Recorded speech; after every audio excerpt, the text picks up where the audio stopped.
Nida Dafkavav Amoud Bet, on va commencer par Kaf He, Amoud Aleph, les 5 dernières lignes, à partir des 2 points, Ve'imaya Merukam. On l'a déjà fait hier, cette partie, mais comme c'est un seul bloc, un seul sujet, je reprends. Tanou Rabanan. La Baraïta nous enseigne Ezeu Shapir Merukam. Qu'est-ce qu'on appelle un Shapir Merukam? Shapir, c'est un embryon.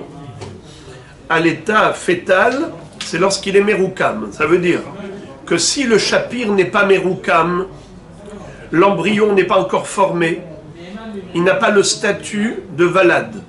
Par conséquent, sa mère n'a pas le statut de Yoledet.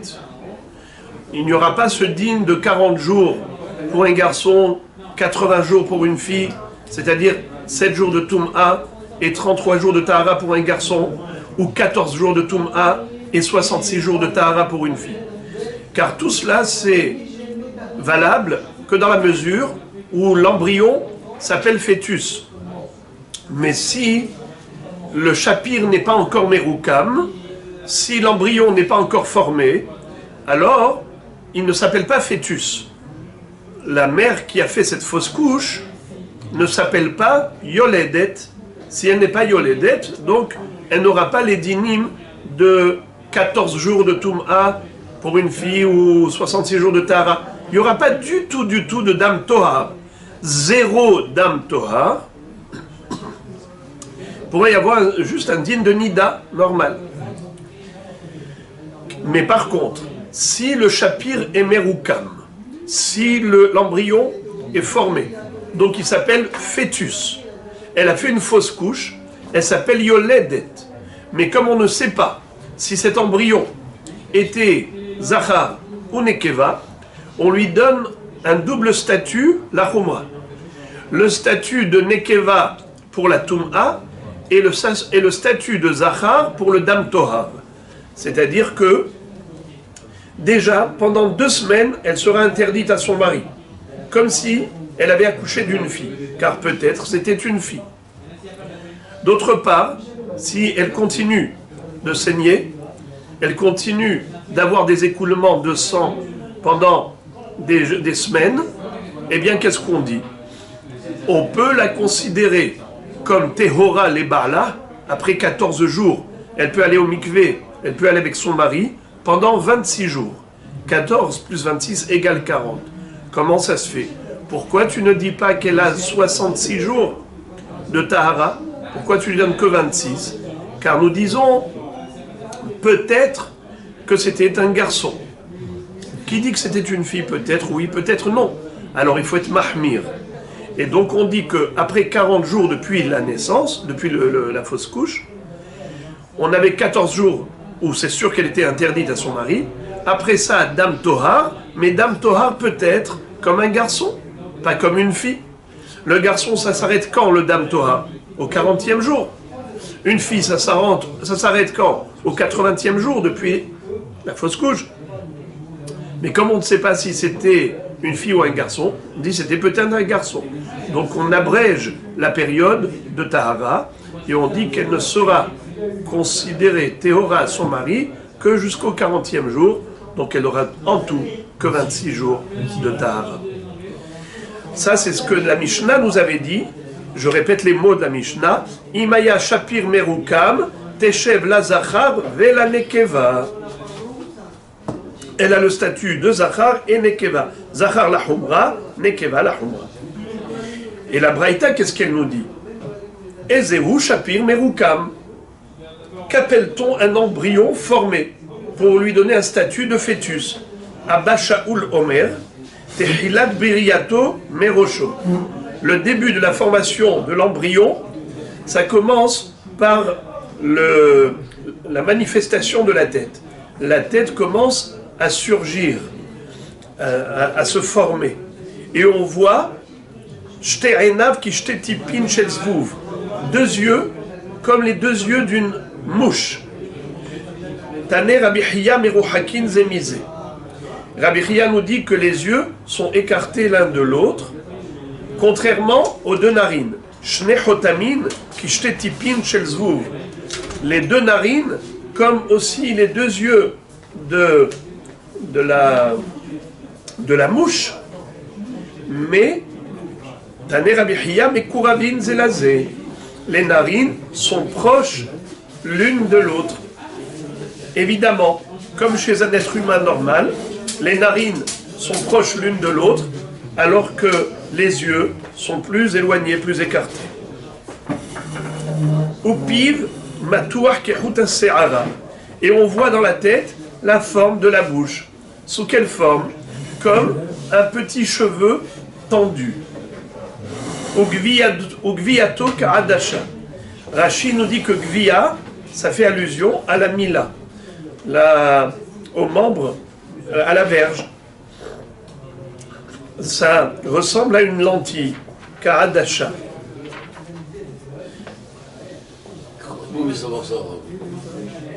C'est quand on prend dans la main le petit embryon, on voit tout ça.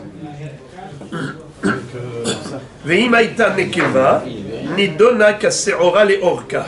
Et si c'était un embryon femelle, alors à la place du pénis, il y aura non pas une adasha, il y aura plutôt kaseora, comme un grain d'orge fendu, le grain d'orge qui est fendu. Nidona kaseora le orka. Vehitur yadaim veraglaim enlo. Et à ce moment-là, il n'a pas encore la formation des bras et des pieds, des mains et des pieds. Ve'alav meforaj bekabala. Et en effet, Iov, lorsqu'il décrit la création de l'embryon, la formation, il dit Halo ke halav taticheni. Toi, Kadosh Baruch Hu, tu m'as fait couler comme de l'eau, pardon, comme du lait. Le spermatozoïde, c'est blanc comme le lait, qui coule. Kagvina takpi eni. Et tu m'as saisi, tu m'as consolidé comme le fromage lorsqu'il y a la rencontre entre le sperme et l'ovule de la femme, l'ovocyte. À ce moment-là, il est saisi, et c'est là que commence la formation de l'embryon, comme une gvina qui durcit. Or ou bassar talbisheni, et ensuite tu vas me vêtir de peau et de chair. Ve'atzamot vegidim tesochecheni, tu vas m'envelopper d'os et de nerfs. Haim va chesed asita imadi, ufkudatra shamra ruhi. Tu vas m'insuffler la vie, le haïm, tu vas me le donner par chesed, et pekudatra, tu vas donner l'ordre de shamra ruhi, de préserver le souffle de vie en moi. Comme je l'ai expliqué hier, que le souffle de vie, c'est quelque chose de miraculeux. Rofé kolbassar ou mafli la asot. Pourquoi c'est miraculeux? Car c'est de l'air. L'homme vit grâce à un brin d'air. Il respire, l'air est vital. S'il n'y a pas d'air, s'il n'y a pas d'oxygène, eh bien, la personne ne peut pas survivre. Qu'est-ce qui est notre base de vie? Un souffle, un brin d'air. C'est ça la vie. Upkudatra shamra ruhi. Ce ruach qui est à l'intérieur de nous, qu'est-ce qui le maintient en nous pour nous maintenir en vie? Pekudatecha. Ouais, Kadosh Baruch Hu. Tu donnes l'ordre de nous maintenir vivants, d'entretenir ce souffle de vie en nous. Ve'aruach tashuv el Elokim asher netana. Lorsque la personne quitte ce monde, ça y est, ce ruach disparaît. Afar, yashov afar el haaretz kasher haya, ki afar atav el afar yashuv, ve'aruach tashuv el Elokim asher netana. Donc il y a là un grand nes, nous dit le Shulchan Aruch. Pourquoi est-ce que c'est un pélé, l'être humain? C'est parce que pendant des décennies et décennies, qu'il dorme ou qu'il soit réveillé, le ruach reste à l'intérieur, alors qu'il y a plein d'orifices. Ça peut sortir par la bouche, ça peut sortir par le nez. Mekavim. Et malgré tout, contrairement à un ballon, prenez un ballon, vous le gonflez, mettez un petit trou comme une aiguille, tout de suite l'air fuit. Et là, l'air qui est le souffle de vie reste là pendant toute la vie. Ve'en botkinoto bemaim bamaim. Là maintenant, on commence le nouveau sujet puisque c'est là où on est arrivé hier. En botkinoto bemaim. Hier, on avait dit qu'il fallait vérifier l'embryon pour voir s'il a atteint sa formation digne, pour le rendre digne d'être qualifié de fœtus, afin de conférer à sa mère le statut de yoledet. Car si l'embryon n'est pas encore formé, la mère ne s'appelle pas yoledet, donc ce sera soit nida, soit rien, mais en tout cas, elle n'est pas yoledet. Mais si c'est un fœtus, alors il s'appelle yoledet. Et il faut pouvoir déterminer, est-ce que l'embryon a atteint l'état fœtal. Alors on nous dit, en botkinoto bamaim, pour regarder, pour vérifier, examiner, observer l'embryon, il ne faut pas le passer sous l'eau, car si tu le passes sous l'eau pour le nettoyer, tu peux brouiller les formes. Et après, toutes ces formes qu'on te dit, qu'on vient de te donner, et que tu essayes de trouver, tu ne les trouveras plus. Et tu vas croire que ce n'était pas encore un embryon formé. En fait, il était formé, mais l'eau sous laquelle tu l'as passé, eh bien, a déformé, a brouillé les formes, et tu ne les trouves plus, ces formes. C'est pour ça qu'il ne faut pas le nettoyer à l'eau. Tu vas le nettoyer dans quoi? Dans de l'huile. En botkinoto bamaim, she'amaim azim.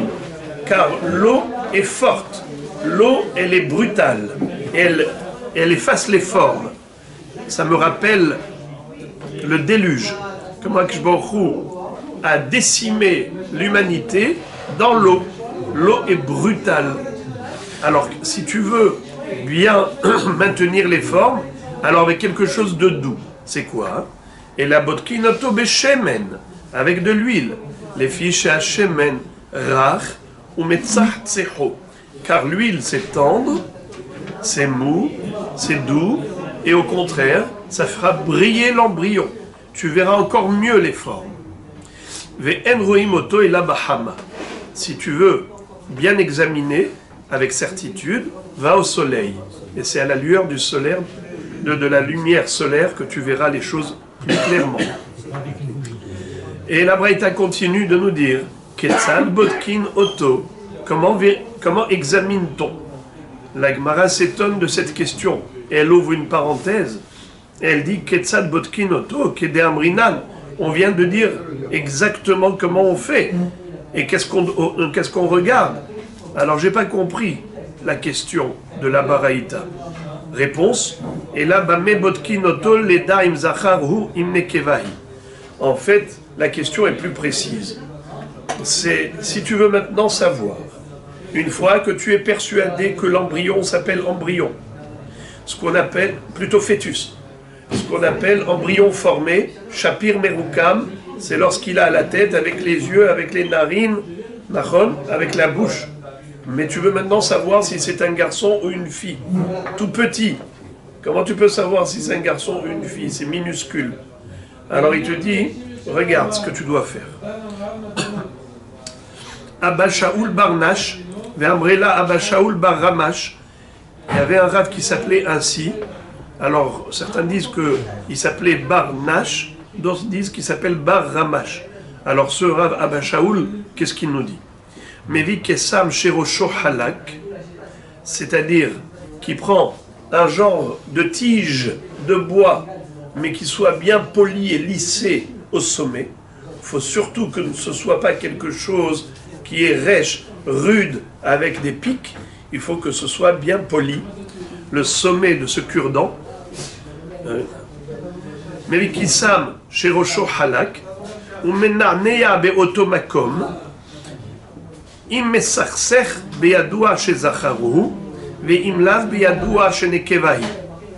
il bouge un petit peu au niveau de l'appareil génital. Et il voit. Et il fait passer très doucement cette tige dont la tête est lisse, très doucement au niveau de l'appareil génital. Et il voit. Si ça s'accroche, ça s'agrippe, ça ne passe pas lisse, c'est que c'est un garçon. Donc le pénis du garçon la verge, empêche le passage facile de cette tige. Si ça passe tranquillement, c'est que c'est une fille, il n'y a pas de verge. Alors, menarneya beotomakom, immesarser beyadoua chez Zacharu, veimlav beyadoua chez Nekevai. Amar Rav Nachman Amar Rabba Baravua, lo shanu elami lemata lemala, aval minatzidadin, ima kotle betarechem ninu. Attention, pour pouvoir déterminer si c'est un garçon ou une fille, pour savoir si cette yoledet, elle a 40 jours ou elle a 80 jours, c'est-à-dire celle qui a fait la fausse couche, alors il faut vérifier en passant la tige de haut en bas sur l'appareil génital. Car si tu vas de droite à gauche, alors c'est normal que même si c'était une fille, que la tige se coince à un moment donné, car les parois vaginales, évidemment, vont retenir la tige et elle ne va pas passer facilement. Donc ce ne sera pas une preuve. Tu vas dire, oui, mais c'est sûr que c'est un garçon. Voilà, j'ai fait passer le cure-dent, voilà, ça s'est agrippé, ça s'est accroché. Donc c'est un garçon. Pas du tout.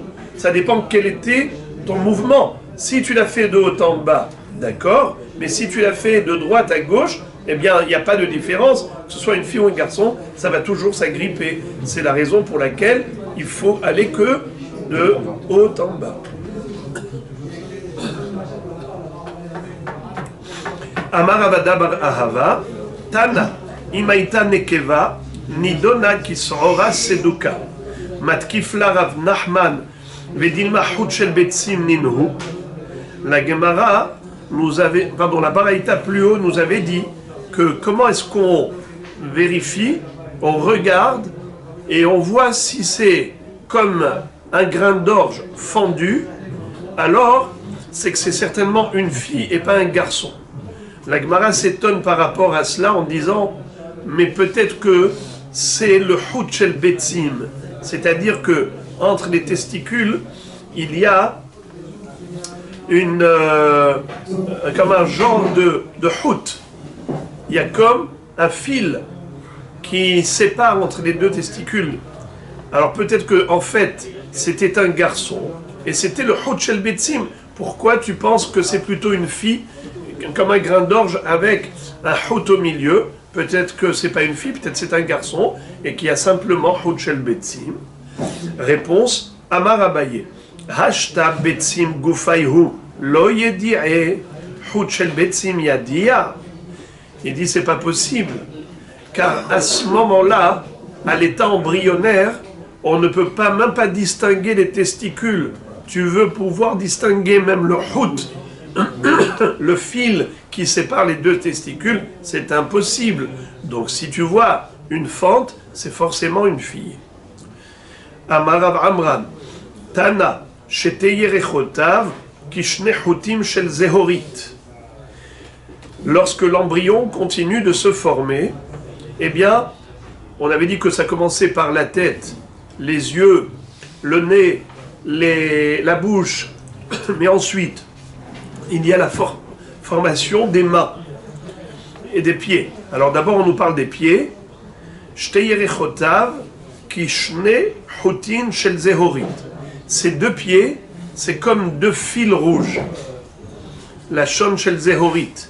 Il y avait dans le Beth Amikdash, tissu rouge, un ruban rouge. Eh bien là, on voit deux petits traits rouges, c'est la formation des pieds, au début de la formation de l'embryon. Ve'amar Rav Amram keshel erev. Et Rav Amram nous dit que ces deux fils sont épais comme le erev, c'est-à-dire les fils de la chaîne et de la trame. Quand on fabrique un tissu, d'abord, on met la base. La base, c'est le chéti, c'est le châssis.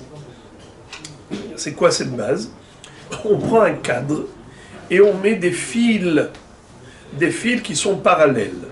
Ces fils qui sont parallèles, qui sont attachés en haut du métier et en bas du métier, le nom de cet appareil, ça s'appelle le métier. Le métier, c'est avec ça qu'on fabrique le tissu. Alors on a deux cadres de chéti et on a ensuite le Arev. Le Chéti et le Arev, ils passent entre les fils du Chéti. Le Chéti, c'est la chaîne, et le Arev, c'est le fil de la trame. On va tramer la chaîne pour fabriquer du tissu. Ce tissage-là se fait avec deux sortes de fils. Un fil fin et un fil épais. Le Chéti est fin, et le Arev est épais. La différence entre la formation des mains et des pieds de l'embryon, c'est que les pieds sont plus épais, évidemment, que les mains. Nos pieds sont plus larges que nos bras. Alors, à l'état embryonnaire, on voit les deux traits rouges, deux fils rouges, c'est les pieds. Ceux-là, ils sont plus épais. Ils ressemblent au fil de Erev, au fil épais de la trame. Ensuite, ces deux bras, comme deux fils rouges, fin comme le fil de la chaîne du tissu. Juste pour continuer l'illustration de la fabrication du tissu, vous devez imaginer les deux cadres du Chéti qui sont comme ça, avec deux cadres l'un en face de l'autre, n'est-ce pas? Et ensuite, on fait passer une bobine de fil. Lorsque les deux cadres étaient attachés à une corde, et cette corde, elle traverse la poulie, et ces deux cadres, ils sont attachés avec deux cordes en dessous aussi, qui sont rattachés à une pédale. Chaque cadre est attaché à une pédale, et le tisserand appuie sur la pédale, et c'est comme ça qu'à ce moment-là, il va écarter les fils de Chéti. On va faire passer la bobine du Erev. De l'autre côté, il y a une personne qui est là, une personne qui est là. Celui qui est à droite envoie la bobine à celui qui est à la gauche. Et il tire. Et ensuite, le tisserand va appuyer sur l'autre pédale et il va tirer maintenant l'autre cadre. Et c'est comme ça qu'on va avoir le Chéti qui va à chaque fois emprisonner le fil du Arev. D'accord ? Une fois qu'il fait le croisé, Gamarnou, le fil du Arev est là. Ensuite, l'autre lui renvoie la bobine du Erev. Et l'autre, il va appuyer sur l'autre pédale, et il va croiser à nouveau le Chéti, et comme ça, il va retenir le fil du Erev. C'est comme ça que le Erev mit'arev dans le Chéti. Et au niveau étymologique, le Chéti, c'est la base, c'est le tashtit. Pourquoi le Even HaShetia s'appelle Even HaShetia? She'aleha hushtat ha'olam kullo. Pourquoi Shet s'appelle Shet, le troisième enfant de Adam Arishon? Elle a dit Shat li Elohim zera aher tahat hevel ki harago Caïn. Donc en effet, mais Shet, c'est à partir de lui que on a une nouvelle humanité, parce que Caïn a tué Hevel, et à l'époque du déluge, la descendance de Caïn a été tuée. Noach est descendant de Shet. Donc, Hushtat haolam, le Chéti du monde, la base, le châssis du monde, c'est ou Even HaShetia ou Shet. Ça c'est le Chéti. Et ensuite le Erev, c'est Mit'arev. Le fil du Erev, c'est le fil qui est Mit'arev dans le Chéti. Donc on a la chaîne et la trame. C'était juste pour rappeler ces deux notions que la Gemara a employées pour nous illustrer les pieds et les mains de l'embryon. Amar le Shmuel et Rav Yehuda, Shinena, lota avid uvda ad sheyas'ir. Qu'est-ce que dit Shmuel à son élève Rav Yehuda? Mon cher élève Harif, Shinena, ça vient du mot chaîne. La dent, elle est pointue. C'était un élève pointu, aiguisé, très hacham. Harif, l'otaravid uvda ad sheyas'ir. Ne considère pas que que l'embryon est un fœtus parfait, que si tu as remarqué des cheveux sur sa tête. Mais avant d'avoir vu des cheveux sur la tête, ne considère pas cet embryon comme un fœtus déjà formé. La Gemara pose la question, elle dit Oumi amar Shmuel achi, ve amar Shmuel ahadzo ve ahadzo hosheshet. Mais pourtant Shmuel était mahmir, il avait dit que l'embryon soit plein de liquide limpide ou de liquide trouble. Dans tous les cas de figure, il faut considérer que c'était peut-être un fœtus, et par conséquent il faut être mahmir, d'accord, et dire que sa femme que sa mère elle est tme'aleh d'à 14 jours. Alors j'ai pas compris comment il a pu dire à son élève c'est même pas un fœtus. Rav Ami bar Shmuel dit les didi mais farshali miné de Shmuel. Moi j'ai entendu de Mar Shmuel l'explication. La houche hosheshet yemet tahara lo yahvinan le la ad sheyas'ir. Alors là c'est extraordinaire. Il dit voilà ce que voulait dire Shmuel. Ne considère pas cet embryon comme un fœtus tant que tu n'as pas vu de cheveux. Dans quel sens? De la humra. Ça veut dire quoi de la humra? Ça va très loin. Tant qu'il n'y a pas de cheveux, ne prends pas de risque en disant elle est yoledet. Ah, tu sais pas, Zahar Nekeva, allez, je lui donne 14 jours de Toum'a, je lui donne 26 jours de Tahara. Non! Tu lui donnes que 14 jours de Toum'a, la Humra, car peut-être elle a une fille, et tu lui donnes 0 jours de Tahara. Ça veut dire quoi? 0 jours de Tahara, c'est qu'après les 14 jours, si elle saigne, elle est Nida. Considère la Nida, ne la considère pas comme Yoshevet al-Dam Tohar. Yoshevet al-Dam Tohar, c'est seulement si tu es sûr que c'est une femme accouchée, une Yoledet. Mais si tu penses que l'embryon n'est pas encore formé, Shapir Shenom Erukam, donc elle ne s'appelle pas Yoledet. Si elle n'est pas Yoledet et qu'il y a du sang, Nida. Quand est-ce qu'on dit que le sang est tahor? Que si elle est Yoledet et que la période de Toum'a est écoulée.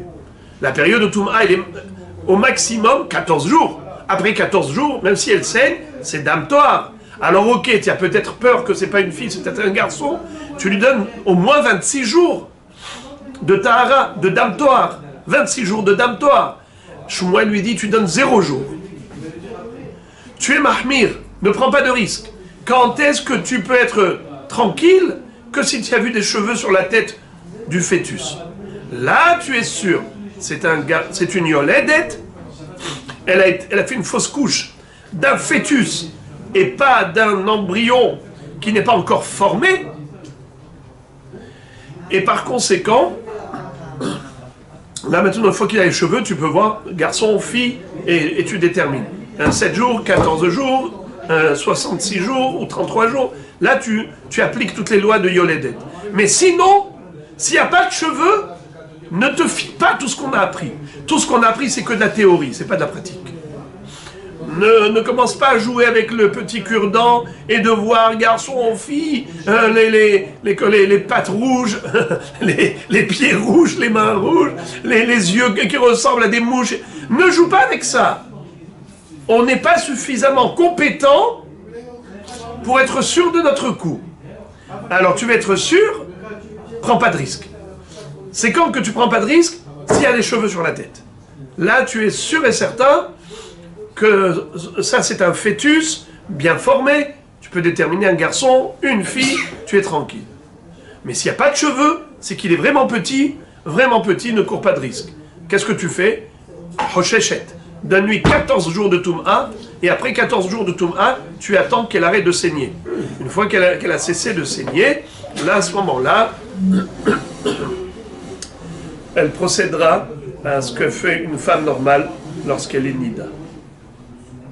Elle ira au mikvé, vérification et compagnie. La Gemara s'étonne beaucoup, et elle dit, les Memra des Messapkal et les Shmuel, ah bon? Shmuel craint le risque de l'erreur, de confusion, que peut-être c'est un embryon qui n'est pas encore formé.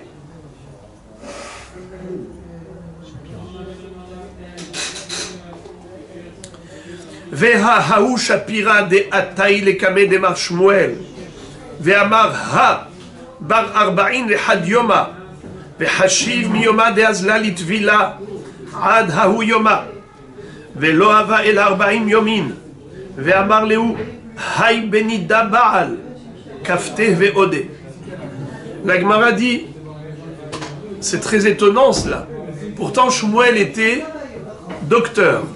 C'était un médecin hautement qualifié. Shmuel était un scientifique. C'était un astronome, un astrologue. Shmuel était un scientifique qui maîtrisait tous les domaines de la science. Alors comment est-ce possible que lui fasse une confusion au niveau de l'embryon? Est-ce qu'il a atteint l'état embryonnaire, plutôt l'état fœtal, pour être sûr que sa mère est Yoledet ou pas? Il a besoin d'avoir des cheveux, Shmuel. Il a besoin vraiment d'avoir une certitude de la formation de l'embryon. Mais Shmuel était d'une telle compétence en matière d'examination de l'embryon. Regardez à quel point c'est inimaginable, juste incroyable et invraisemblable. Shmuel, un jour, a eu l'occasion d'avoir une she'ela. La dame est venue, lui a montré un embryon dont elle avait fait la fausse couche. Elle voulait savoir quel était son statut. Yoledet Zachar, Yoledet Nekeva, ou pas Yoledet du tout. Écoutez ce qu'il va lui dire. Ton embryon, il est âgé exactement de 41 jours depuis la conception. Il lui dit, il a 41 jours ton embryon. Maintenant, je voudrais que tu me dises, c'est quand que tu as été au mikvé? Elle lui dit, voilà la date de mon mikvé. Shmuel se met à compter, depuis son mikvé, 40 jours. Il lui dit, c'est très étonnant. Ton embryon est âgé de 41 jours. Tu me dis que tu as été au mikvé il y a 40 jours. Alors quand est-ce que tu as eu une relation avec ton mari? Vu le calcul que je fais, ton mari a été avec toi un jour avant que tu ailles au mikvé. Il a convoqué le mari, cafeté, il lui a mis la pression. Le mari a avoué qu'il n'a pas pu se retenir, il n'a pas pu attendre qu'elle aille au mikvé. Il est parti avec sa femme un jour avant qu'elle aille au mikvé. Et elle est tombée enceinte un jour avant son mikvé. Comment Shmuel l'a su? Il a été capable de mesurer l'évolution d'un embryon et de savoir chaque jour, quelle doit être l'évolution. C'est-à-dire qu'il était capable d'avoir un baromètre dans sa chokhma de Shmuel, de savoir exactement de quoi a l'air un embryon tel jour, de quoi il a l'air le lendemain, de quoi il a l'air le surlendemain. Il lui dit, madame, ton embryon est âgé de 41 jours. Kafteh ve'odeh, il a fini par avouer. Oui, c'est vrai, j'ai pas pu me retenir, je suis parti un jour avant avec elle. Alors la Gemara dit dans ce cas-là, si Shmuel était tellement intelligent au point de ne pas se tromper entre un jour et l'autre, comment est-ce qu'il pourrait se tromper? Il a besoin d'attendre que lui pousse des cheveux sur la tête pour savoir si c'est un fœtus ou pas, garçon ou fille ou pas, pitom. Réponse, Sha'ane Shmuel des Rav Gouvré. Shmuel, c'est l'exception. C'était un être d'exception. Super compétent et intelligent, maîtrisait tous les domaines. C'est vrai, mais c'est que pour lui. Lui pouvait en effet compter sur sa compétence pour définir si cet embryon est un fœtus formé ou pas. Est-ce que c'est un garçon ou une fille ou pas? Mais lui, il pouvait savoir. Mais les autres peuvent se tromper. C'est pour ça que Shmuel a dit, même à son élève, Rabbi Yehuda, qu'il a considéré de haram, Shinena. Il lui dit, je vous recommande, mes chers élèves, ne comptez pas sur votre vérification. Votre examen peut échouer. Il est fort possible que vous allez croire que ça y est, c'est bon, c'est un embryon formé, sa mère c'est une yoledette alors qu'il ne l'est pas encore. Alors, soyez, comment on appelle ça, prudent, soyez vigilant. Tant qu'il n'y a pas de cheveux, vous considérez qu'elle a 14 jours de Toum'a, et puis après, 14 jours, 0 jour de Dam Toar. Si elle saigne, elle ne va pas avec son mari. Il faut qu'elle arrête de saigner, et ensuite elle ira au mikvé, et ainsi de suite. Bien, on a terminé un sujet. Là maintenant, c'est le sujet du sandal. Vous savez c'est quoi le sandal? Cordonnier. Sandal, c'est la tête écrasée. Deux jumeaux, dont l'un des deux a été écrasé par l'autre. Ils se sont développés donc dans la matrice, dans le ventre de la mère, et il y en a un qui a écrasé l'autre. Celui qui est écrasé s'appelle Sandal. Tanoura Banan, Sandal domé les dag sheliam. Ça veut dire que le sandal ressemble à quoi? À un poisson qui s'appelle sandal. Il y a un poisson qui s'appelle sandal. Une seule. La sole, elle est plate. La sole est plate, Nachon. Vous avez déjà mangé une sole. Alors maintenant la Mishnah. Hamapelet sandal, teshev la zachar et la nekeva. Alors la Mishnah nous avait... On recommence Tadik. Et maintenant, on va entamer le sujet de sandal. La Mishnah nous a dit Hamapelet sandal, teshev la zachar la nekeva. Une femme qui a eu une fausse couche. Et elle a perdu un sandal. Le sandal ne va pas vivre longtemps. Mais c'est tout de même une fausse couche d'un fœtus. Et ce fœtus-là, comme on ne sait pas ce qu'il est, puisque le bébé est écrasé, puisqu'il est écrasé, le sandal, généralement ça arrive lorsqu'il y a deux frères jumeaux, et il y en a un qui écrase l'autre, alors celui qui s'est écrasé, il s'appelle sandal. Et d'ailleurs la Braïta, excusez-moi d'abord, le din, Teshev la Zachar v'lenekeva. C'est quoi la Zachar v'lenekeva? 14 jours de Tum'a comme une Nekeva, et 26 jours de Dam Tohar comme un Zachar. D'accord? Ça veut dire que c'est pas comme dans le cas précédent, où on avait dit un embryon qui n'est pas encore formé, n'a même pas le statut de fœtus, ça s'appelle même pas une fausse couche, une yoledet. C'est Stam, elle a perdu un petit morceau qui n'a pas le statut de yoledet. Non, là, sandal, ça s'appelle yoledet. Seulement, ce qu'on ne peut pas savoir, si c'était un garçon ou une fille. Et comme il est écrasé, qu'on ne sait pas si c'est un garçon ou une fille, alors on lui donne la humra des deux. La humra de yoledet nekeva, par rapport à la tum'a, 14 jours.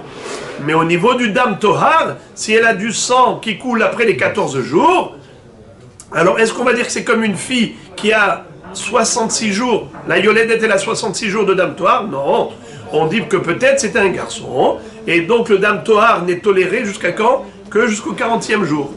Donc depuis le 14e jour où elle ira au mikvé, elle pourra aller avec son mari, même si elle saigne, jusqu'au 40e jour. Mais au 40e jour, si elle saigne encore, ça y est, on passe au Dam Tum'a, elle ne peut plus aller avec son mari. C'est ce que nous a enseigné la Mishnah. Hamapelet sandal, teshev yemetum'a vimetahara, la zachar ve la nekeva. Oui. Et son jumeau, le vivant, bonne question. On va y arriver. Tanoura Banan, sandal, domé les dag sheliam, mithilato valadhu, et la chenir tsaf. Qu'est-ce que ça veut dire? D'après Tanakama, pourquoi est-ce qu'il porte ce nom de sandal? C'est parce qu'il ressemble à un poisson qui est plat, qui porte ce nom de sandal, qui ressemble à la sole, comme le poisson la sole qui est un poisson plat. Eh bien lui aussi, au début c'était un valade, au début il était normal, mais ensuite il a été écrasé par son jumeau. Comme dit Rashi, sandal,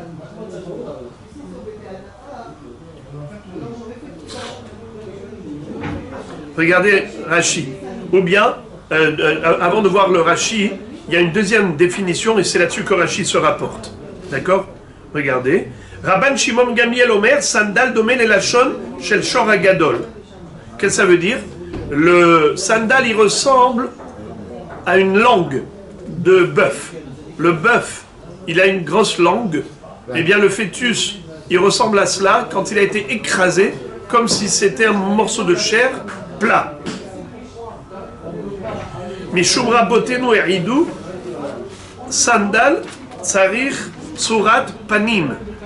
Qu'est-ce que ça veut dire? Hachamim ont dit que pour que le sandal donne à sa mère le statut de Yoledet, il faut quand même qu'il y ait une forme de tête, une forme de visage. S'il y a zéro forme, alors c'est stam un morceau de chair. Alors regardez s'il vous plaît Rashi. Rashi dit la shon shel shor hagadol dainu panav tuhot, c'est-à-dire que le visage il est écrasé. Afalgaduk minan le'il panav tuhot enimot me'al, bien que nous ayons dit dans le daf précédent, on avait vu que lorsque la tête elle est brouillée, il n'y a pas de forme de figure de visage, eh bien la mère elle est patmé aleda, n'est-ce pas? Parce que c'est juste un morceau de chair.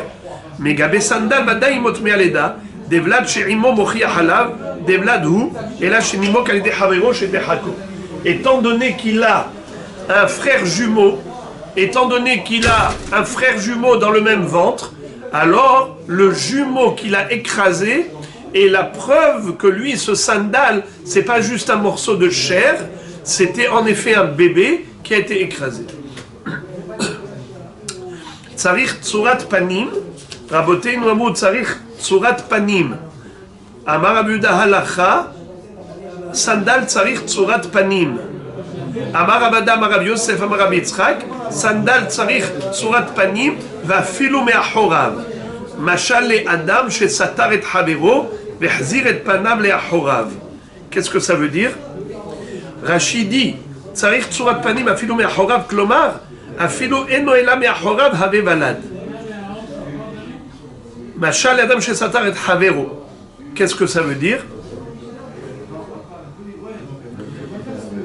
Que la forme de visage, les traits de visage qu'on a besoin d'avoir pour le sandal, pour dire que sa mère c'est une yoledet, c'est comme quelqu'un, même si la tête elle est déformée, lui a tordu le cou, comme quelqu'un à qui on a donné une gifle et on lui a tordu le cou.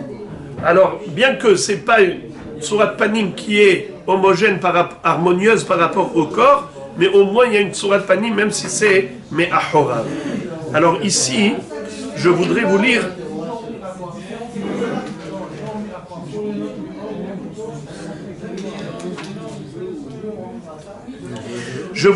ici une remarque.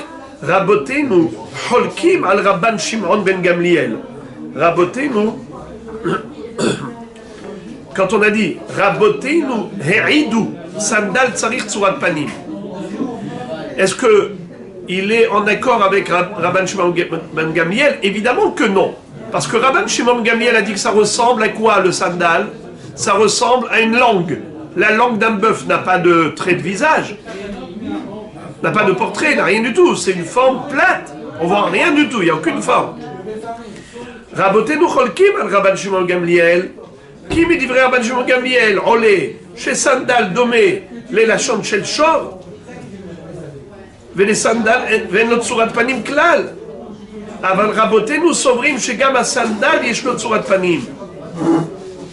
אכן גם לדבריהם פניו מעוכות, אלא שאינם פתוחות וחלקות לגמרי, שאילו הייתה צורת פניו ניכרת בעליל, הלא ולד רגיל ולא סנדל.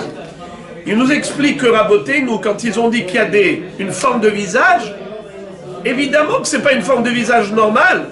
Dans ce cas-là, ce serait un bébé. C'est plus un sandal. Alors qu'est-ce qu'ils nous disent Rabotenu? Rabotenu, ils veulent juste contredire Rashbag. Rashbag dit que le sandal, c'est une forme lisse. Ça veut dire que la tête, elle est complètement écrasée, on ne voit plus rien. Tous les traits du visage ont été totalement brouillés par l'écrasement du visage. Tandis que Hachamim disent non, c'est une tête défigurée, c'est vrai qu'il est écrasé, défiguré, mais tu vois quand même des formes. Tu vois qu'ici il y avait des yeux, tu vois qu'ici il y avait un nez, tu vois qu'ici il y avait une bouche. Il y a quelque chose qui rappelle les traits du visage, bien que ce soit écrasé. Mais s'il y a zéro forme, aucun trait, on voit ni la forme d'œil, ni rien du tout, rien. C'est pas sandal ça. Ça, c'est un morceau de chair. Sa mère, elle s'appelle pas Yoledet. Bimé Rabbi Yanaï bikshou l'etayer de sandal chez notre surat panim. À l'époque de Rabbi Yanaï, il y avait une femme qui avait eu un sandal mais qui avait zéro forme. Elle notre surat panim. Alors, ils ont voulu dire que la mère n'est pas une yoledet. Donc elle n'a pas 14 jours de Touma. C'est ça, un morceau de chair. Amar lahem Rabbi Yanai, tihartem et avladot. Sachez que, là maintenant, vous êtes en train de dire que cette femme-là, qui est yoledet, qui a 14 jours normalement de Touma, puisqu'on avait déjà appris dans la Mishnah, yoledet sandal, teshev la zachar ve la nekeva. C'est quoi la zachar ve la nekeva? 14 jours de Touma. Et vous, qu'est-ce que vous dites? Que soit 0, soit 7 jours maximum, s'il y avait du sang. Nachon, ma pitom. Elle est peut-être yoledet nekeva, même s'il n'y a pas de tsura. Pourquoi vous êtes poskim comme Raboté et nous? Vous devez être poskim comme Rashbag, qui a dit que même Shor Agadol, comme la langue d'un gros bœuf, c'est ça Tsurat Sandal. Pourquoi? Parce qu'il a été écrasé totalement par le jumeau. La Gemara dit Ve'atanya mishum raboteinu he'idu sandal tsarir Tsurat Panim. Pourtant, pourquoi il a dit ça? Pourtant, il faut Tsurat Panim. Amar Rav Bibi Barabaya Marav Yohanan me'iduto shel Rabbi Nehunia nishnit mishnazu. Qu'est-ce que ça veut dire? Cette Mishnah, c'est Da'at Yahid. C'est que il y a une seule opinion qui pense ainsi. Mais la halakha n'est pas comme lui. La halakha est comme Rashbag. C'est que même s'il y a zéro forme, puisque le jumeau lui a écrasé sa forme, c'est pas pour autant qu'il perd son statut de fœtus. Amar Rabbi Ze'ira Zachaba Rav Bibi Bishmate de Anna Vehu Avinan Yadvinan Kamer Rabbi Yochanan qui amara le Hashmata de Kadam Ihu ve Amar ve Zachaba. Rabbi Ze'ira dit avec jalousie, je suis jaloux de Rav Bibi, parce que tous les deux nous étions élèves de Rabbi Yochanan quand il a enseigné cette chose-là, et pourtant c'est lui qui a répété cela. Au lieu que ce soit moi qui dise, qui retransmette, c'est lui qui a retransmis, j'en suis jaloux. La Gemara dit Lama iskiru sandal, ve'alo sandal shen imo valad. C'est-à-dire, la Gemara leur pose la question qui était la vôtre. Pourquoi est-ce que Bichlal on parle de sandal? Mais un sandal, c'est un bébé qui est écrasé par son frère jumeau. Mais s'il y a un frère jumeau, alors voilà, donc il y a les yoledet par rapport au jumeau. Il y a deux frères. Un a écrasé la tête de l'autre. Donc, si ces deux jumeaux-là, quand au moment de la naissance, il y en a un qui est sandal et l'autre qui est normal, alors il s'appelle yoledet par rapport au bébé normal. Alors qu'est-ce qu'on est en train de se prendre la tête maintenant avec le sandal? Écoutez Rabotaï, des réponses à vous couper le souffle, mais comme je sais que vous êtes patient, vous allez le retenir ce souffle. La Gemara dit comme ça. Première réponse, Idi tialeda nekeva bahade achinami achama yaskinan de tialit zachar bahade. Maudetema ho'id ve'amar Abitzrek barami isha mazra tehila yoledet zachar ish mazria tehila yoledet nekeva midea zachar aname zachar kamash malan imashne mizriou bebatahat hay zachar va'in nekeva. C'est-à-dire, la réponse première d'Agmara, c'est que il se peut que le premier, celui qu'on reconnaît, c'est un garçon. Mais l'autre, c'était peut-être une fille. Il est écrasé, on ne sait pas maintenant. Fille ou garçon, on ne sait pas. Peut-être c'était une fille. C'est une fille donc, 14 jours de Touma. Si tu ne te bases que sur celui qui est reconnaissable, si tu te réfères qu'au jumeau qui lui est identifiable, eh bien tu vas dire, voilà c'est un Zachar, Yoledet Zachar. Qu'est-ce que tu vas dire? 7 jours de Touma. Mais c'est pas vrai. Peut-être que le sandal c'était une fille, et donc elle a 14 jours de Touma. Elle est interdite à son mari pendant 14 jours, pas 7 jours. Alors c'est pour cela qu'il est important de connaître le dîn de sandal. Mais comment? Mais il y a deux frères jumeaux. A priori, nous avons une règle, que si c'est la femme qui ovule la première, c'est-à-dire, ou si c'est le mari qui est Mazria, qui envoie le sperme le premier, alors quand c'est l'homme qui est Zoréa le premier, qu'est-ce que ça va être? Une fille. Lorsque c'est la femme qui ovule la première, ça va être un garçon. Alors qu'est-ce qu'on dit? Maintenant, quand on a deux jumeaux, qu'est-ce qui s'est passé? Logiquement, c'est ou l'un ou l'autre qui était le premier, ou l'homme ou la femme. Donc si je vois que, par exemple, le théum c'était un Zachar, donc certainement, le sandal c'était aussi un Zachar. On te dit non. Peut-être qu'il y a eu une concomitance en parallèle, le sperme du mari et l'ovocyte de la femme sont arrivés en même temps, et donc on a eu deux jumeaux. Un, grâce à l'homme, c'est une fille, et l'autre, grâce à la femme, c'est un garçon. Et de ce fait, on a un garçon et une fille qui sont jumeaux. Alors il se peut que le jumeau qui est identifiable, c'est un garçon, mais peut-être que le sandal, c'était une fille. Parce que cette hypothèse existe. C'est pas obligé qu'il y a eu que l'homme qui était Zoréa Tehila ou que la femme qui était Zoréa Tehila. Isha kitazriya veyalda zachar. Isha kitazriya veyalda zachar. Isha mazraa Tehila yoledet zachar. Ish Zoréa Tehila yoled nekeva. C'est pour ça que les enfants, Dina bat Yaakov. Tala nekevot be Yaakov. Bene Léa. Et Abanim, Tala Baimahot. D'accord? Les garçons tiennent de la mère, les filles tiennent du père. Alors, la deuxième réponse, et c'est celle-là qui va vous couper le souffle, mais on n'a pas le temps de la développer, je crois qu'on va attendre demain. Je dis, allez, voilà. Davar acher, sheim teled nekeva, lifne shki'at hama, vesandal le'ahar shki'at hama, mona tchilat nida l'arishon, ou tchilat nida la'aharon. Il se peut qu'elle ait eu un accouchement avant et après le coucher du soleil, c'est-à-dire avant la tombée de la nuit, elle a accouché du premier, après la tombée de la nuit, elle a accouché du deuxième, les deux jumeaux. Maintenant, imaginons que le premier, c'était par exemple un Zachar, et le deuxième Sandal arrive après. Alors maintenant, nous savons qu'il y a un calcul de 80 jours, n'est-ce pas? 80 jours. Et après, qu'est-ce qui se passe? Elle saigne après les 80 jours. Comment elle s'appelle à ce moment-là? Nida. Et après les 7 jours de Nida, qu'est-ce qu'il y a? Ziva.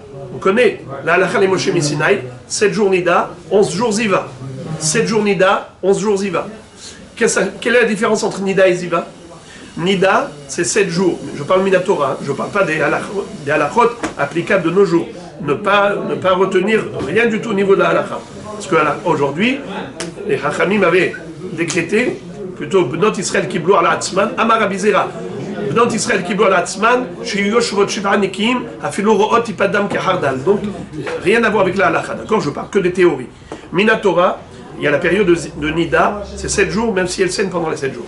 Ziva, il y a Zavak Dola, il y a Zavak Tana. Zavak Tana, c'est si elle a eu un écoulement 1 jour ou 2 jours, ça s'appelle Zavak Tana. Quel est son statut?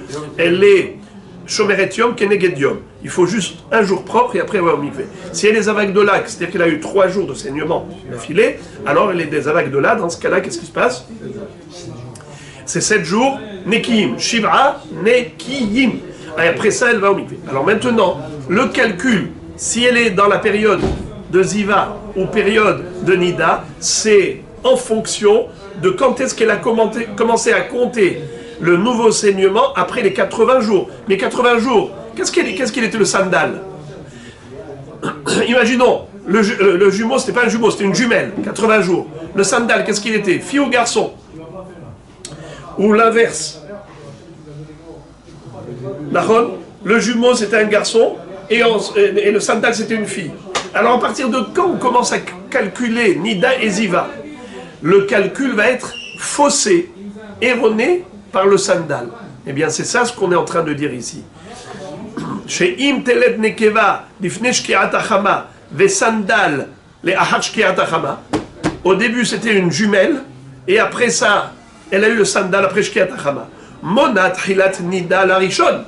Elle commence à compter la période de 7 jours de Nida après les 80 jours depuis Rishon.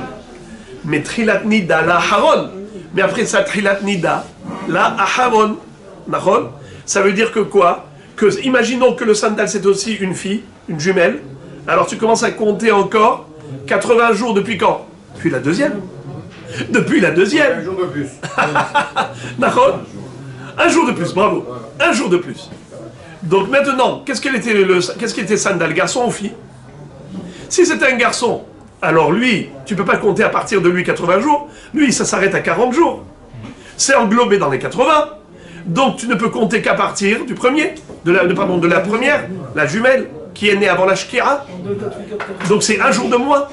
Mais si tu dis que le sandal c'est aussi une fille et pas un garçon, alors c'est un jour de plus. Alors tu commences à compter quand les 7 jours de Nida, 81e jour à partir de la deuxième, c'est un jour de décalé. Ou bien je dis que non, c'était peut-être un garçon, donc je ne compte pas ce jour-là. Je compte le premier jour après les 80 depuis la naissance de la jumelle, car la jumelle c'était une fille, Sandal c'était peut-être un garçon, qui est déjà englobé là-dedans. Alors, c'est ça ce que nous avons maintenant comme problème. C'est ensuite, après ces 7 jours-là, je commence à compter les Yemeziva. Et Yemeziva, c'est Shivra Nekim. Alors on nous dit, Teshev la Zachar et la Nekeva. Les Humrot qu'il faut prendre en considération, c'est ça la Humra qu'il faut prendre. Comment faire le calcul des 11 jours après les 7 jours qui viennent après les 80 jours. C'est ça la problématique du sandal.